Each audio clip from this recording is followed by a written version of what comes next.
তো আজ আমি তৈরি করলাম মরলা। এটাকে কেউ বলে সমুদ্রের মরলা, কেউ বলে গাং মরলা। এই মরলাতে আমি শুক্তো করলাম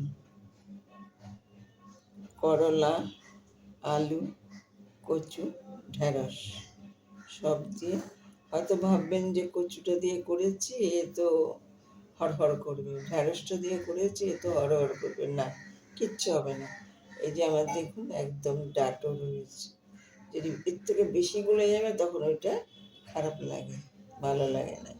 তো এটা কিচ্ছু, ওই রাঁধুনি ফোড়ন দিয়েছি, আর রাঁধুনি বাটা, আদা বাটা, সামান্য একটু সাদা জিরে ভাজা না, সেটা দিয়ে আমি বেটে শুক্তোটা করেছি।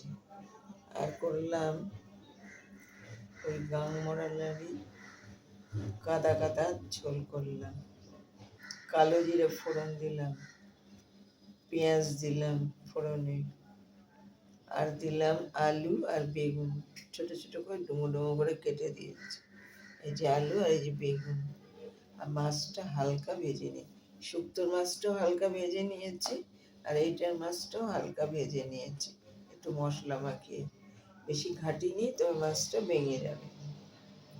তারপরে হালকা ঝোল দিয়ে দিয়েছি। নামাবার আগে সর্ষে বাটা দিলাম, সাদা সর্ষে, কালো সর্ষে দিয়ে নামিয়ে দিলাম।